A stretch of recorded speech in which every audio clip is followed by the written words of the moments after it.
ಲಾಲ್ಬಾಗಲ್ಲಿ ಏನೋ ಆಗಲ್ಲ ರೀ. ಲಾಲ್ಬಾಗಲ್ಲಿ ಎಲ್ಲ ಒಂದ್ ಕಡೆ ಒಳಗಡೆ ಹೋಗ್ತದಷ್ಟೇ, ಏನು ಅಲ್ಲೇನು ಎಫೆಕ್ಟ್ ಏನು ಆಗಲ್ಲ. ಲಾಲ್ಬಾಗ್ ಏನು ಎಫೆಕ್ಟ್ ಆಗಲ್ಲ. ಒಂದ್ ಕಾರ್ನರ್ ಲಾಲ್ಬಾಗ್ ಆದ್ಮೇಲೆ ಒಂದು ಸೈಡ್ ಅಲ್ಲಿ ಕೆಲವು ಸಂದರ್ಭದಲ್ಲಿ ಉಪಯೋಗಿಸ್ಬೇಕಾಗ್ತದೆ. ಸೊ ಇವೆಲ್ಲ ಇದೆ. ಈಗ ನಾವು ಅದಕ್ಕೆ ಆ ಲಾಲ್ಬಾಗ್ ಆದ್ಮೇಲೆ ಅಲ್ಲಿ ಓಪನ್ ಆಗ್ತದೆ. ಜಸ್ಟ್ ಒಂದು ಸ್ಮಾಲ್ ಎಲ್ಲೂ ಯೂಸ್ ಆಗದ ಕಾಲದಲ್ಲಿ ಆಗ್ತದೆ. ಕೆಲಸಕ್ಕೆ ಸಂದರ್ಭದಲ್ಲಿ ಉಪಯೋಗಿಸಬಹುದು. ಮೆಷಿನರಿ ಮತ್ತೊಂದಕ್ಕೆ ಒಂದು 6 ತಿಂಗಳು ವರ್ಷಕ್ಕೆ ಉಪಯೋಗಕ್ಕೆ ಒಂದ್ ಮೂಲೆಯಲ್ಲಿ ಎಲ್ಲೂ ಏನು ಪ್ರಯೋಗ ಮಾಡ್ತಾರೆ ಆಗ್ಬೋದು ಅಷ್ಟೇ. ಅದು ಬಿಟ್ರೆ ಬೇರೆ ಏನಿಲ್ಲ. ಈಗ ನಾವು ಲಾಲ್ಬಾಗ್ ಅಂತದ್ನ 6 ಜಾಗ ಈಗಾಗಲೇ ಐಡೆಂಟಿಫೈ ಮಾಡಿದ್ದೀನಿ, ಫಾರೆಸ್ಟ್ ಜಾಗಗಳನ್ನ. ಈಗ ಅವ್ರ ಹತ್ರ ಫಾರೆಸ್ಟ್ ಡಿಪಾರ್ಟ್ಮೆಂಟ್ ಅಲ್ಲಿ ಮಾತಾಡಿದ್ದೀನಿ. ಸೊ ಟ್ರೀ ಪಾರ್ಕ್ ಇರೋಂತ ಕಡೆ ಒಂದು ಹೊಸ ಇದನ್ನ ನಮ್ಮ ಕಾರ್ಪೊರೇಷನ್ ಅವರು ಕೆಲವರು ತೆಗೆದುಕೊಳ್ತಾ ಇದ್ದಾರೆ, ಬಿಡಿಎನು ಕೆಲವರು ತೆಗೆದುಕೊಳ್ತಾ ಇದ್ದಾರೆ. ಸೊ ಬೆಂಗಳೂರಿಗೆ ಮುಂದಕ್ಕೆ ಒಂದು 6 ಪಾರ್ಕ್ ಮಾಡಬೇಕು ಅಂತ ತೀರ್ಮಾನವನ್ನ ಮಾಡಿದ್ದೇವೆ.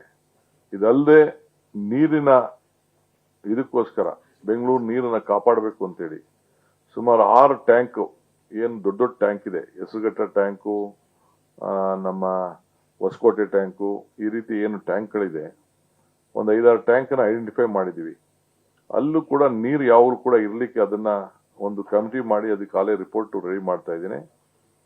ಯಾವ ರೀತಿ ಆ ಟ್ಯಾಂಕ್ ಉಳಿಸ್ಕೊಂಡು ಅಂತರ್ಜಲವನ್ನು ಹೆಚ್ಚಿಸಬೇಕು ಅಂತ ಮುಂದಕ್ಕೆ ನೆಕ್ಸ್ಟ್ 25 ಇಯರ್ಸ್ಗೆ ಬೆಂಗಳೂರಿಗೆ ಅನುಕೂಲ ಆಗಬೇಕು.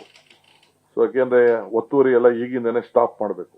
ಆ ಟ್ಯಾಂಕ್ಗಳಲ್ಲಿ ಅದಕ್ಕೆ ಬಂದೋಬಸ್ತ್ ಮಾಡಬೇಕು, ಯಾವ ರೀತಿ ಆಳ ಮಾಡಬೇಕು, ನೀರು ಯಾವುದು ಸೀವೇಜ್ ವಾಟರ್ ಒಳಗಡೆ ಹೋಗಬಾರ್ದು ಅಂತ ಎಲ್ಲದಕ್ಕೂ ಕೂಡ ಈಗಾಗಲೇ ಕ್ರಮ ಕೈಗೊಳ್ಳಲಿಕ್ಕೆ ನಾನು BWSS ಅವರಿಗೆ, ಲೇಕ್ ಡೆವಲಪ್ಮೆಂಟ್ ಅಥಾರಿಟಿ ಅವರಿಗೆ, ಮೈನರ್ ಇರಿಗೇಷನ್ ಅವರಿಗೆ, BDAಗೆ, BWSS ಅವರಿಗೆ ಎಲ್ಲರೂ ಕೂಡ ಮಾರ್ಗದರ್ಶನ ಕೊಟ್ಟು ಅವ್ರ ಕೈಲಿ ಈಗಾಗಲೇ ಒಂದು ರಿಪೋರ್ಟ್ ರೆಡಿ ಮಾಡಿ ಅಂತ ಹೇಳಿದ್ದೇನೆ.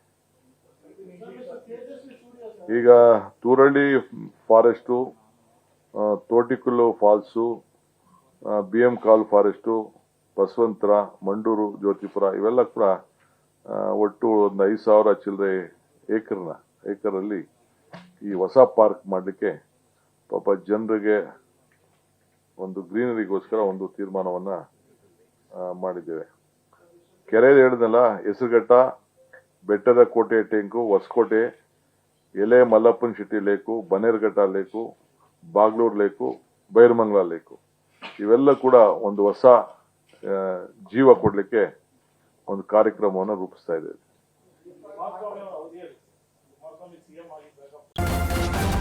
ನ್ಯೂಸ್ ಫಸ್ಟ್ ನಿರ್ಭೀತಿಯಿಂದ ನಿಮ್ಮ ಪರವಾಗಿ.